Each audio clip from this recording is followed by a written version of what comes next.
What's up, everyone? Welcome back to another video on Upside Down movie reviews. Today we're actually going to be doing our very first movie review. It's the first movie that's come out in 2019. It's going to be Escape Room. As you can see, I'm alone today. We had some unfortunate circumstances. Michael couldn't come out and join the video today, but he gave me all his notes that he had to say in the movie, so I'll try and fill you guys in on like his opinion and what he thought of the movie and all that. But anyways, Escape Room is a psychological horror thriller directed by Adam Robidoux. I believe that's how you pronounce his name. He's most known for recently directed Insidious: The Last Key, which is the fourth installment of the Insidious franchise. It's starring Taylor Russell and Logan Miller, who haven't really done anything too notable in their careers yet. This is like their first like really big moment on the big screen. Also starring in it was Deborah Ann Wall, who plays Karen Page in Marvel's Daredevil, if anyone's seen that show on Netflix. She's probably the most notable actress who starred in the movie. Anyways, the movie is about six strangers who are invited by people they know to take part in an escape room so they can do something exciting in their lives. But in reality, they were handpicked to take part in a death trap. The people they know didn't actually invite them. They were actually, yeah, like I said, they were handpicked by the actual people who were running the death trap escape room. I didn't have really high expectations for the movie coming in myself, but I'm always hoping for one like this to surprise me. There's a lot of movies that you kind of go into and you're kind of like, I'm not really feeling it, but you can come out pleasantly surprised, and that's one thing I was really hoping with this one, but it didn't really get the job done for me. It was decent up until the final act, in my opinion, where it started to plummet from there. I was pretty interested in where it started to go throughout the most part of the movie, but it ended up taking me somewhere I did not want to go at all. How it ended, and how the ending and how it sets up like future installments possibly, depending. I don't know if this movie's gonna make a lot of money, but it probably would depend on how the box office fares. It just didn't really work for me. Nothing about the movie really worked for me. The performances weren't anything special personally for me. The whole movie as itself was kind of, I mean, the first half about, I mean, it was interesting. It had me interested, but the movie just fell flat.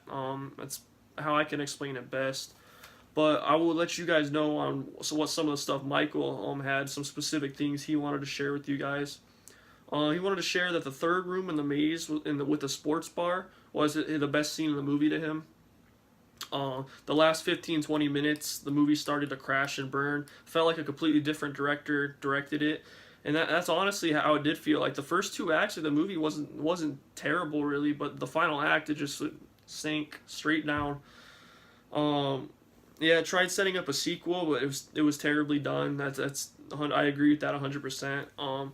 He did say, however, though the movie was better than it should have been. Not bad for a January horror movie, and I guess so. Like even when Insidious, if he was here, I'd probably say this to Michael. Yeah, but even when Insidious: The Last Key came out last year, it was a bad horror movie too. But I mean, or not a bad horror movie. I actually liked Insidious: The Last Key a little bit, but same director, and those weren't bad movies. This one and that one weren't like completely trash movies for January horror movies. He's completely right there.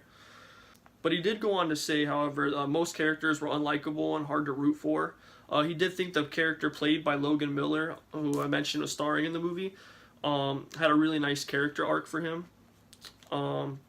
Most of the characters were clueless and took too long to figure out something was wrong. And that's honestly really what happened. This isn't really a spoiler because you can assume a movie like this, people are going to die.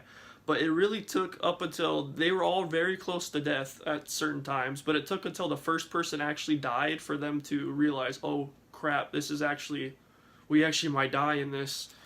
So yeah, it took way too long for them to figure out that something was wrong. He said the gamer kid was annoying. There was a guy who was brought to the room, and he was like an expert in escape rooms. He had done a lot of them, so he was trying to find all the clues, and I guess he was a little over the top. He wasn't really over the top for me. He was just kind of a whatever character. Most of the characters were whatever. I did like the character played by Deborah Ann Wall, just like he did too. The Karen Page from Daredevil. One thing I wanted to add about the movie too was that there was a specific reason that these six people, were all handpicked for the escape room. And when it actually gets to that point, and they get to a room where you actually find out why they were all handpicked, and they see the reason why they were all handpicked, and come to a consensus on why they were picked. And honestly, that was a pretty interesting backstory. It created an interesting backstory for all of them. It literally told their backstories, and like pretty much you see why these people are in this scenario, and that part I actually really like too. Michael said he hated the epilepsy warning room. There was a room that, I mean, like the flashing lights and stuff like that. It was a pretty bad scene. It was towards the end of the movie too, so it was in that final act too. Yeah, the whole final act just kind of did not do much for either of us really at all. But that's pretty much all we have to say for our first review. Michael will be back again for the future reviews, so don't worry about that. There wasn't a lot of good things to say about the movie. It was still an okay movie though, but so we will end by giving you guys our grades for the movie. I am giving it a C, and Michael is gonna give it a C plus. Personally, if you don't go see a lot of movies, don't make this one to go see. But if you're interested, go ahead and check it out. It's not completely unbearable. It's watchable for sure. But thank you guys for watching the review. I know it's a few days late. I wanted to get it out on Friday. We saw the movie on Thursday. We just had a lot going on during the weekend. Usually when the movie's opening weekend, because the movie did open on Friday, the opening weekends, we'll try and get the reviews out on the Friday or Saturday if the movies come out, just so you guys can, or anyone can see them before they decide to go see the movie or not.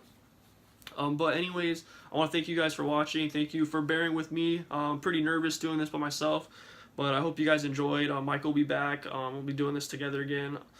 And so leave a like, comment, subscribe. If you guys go out and see the movie, let us know what you think in the comments below too. So we'll see you guys in the next video.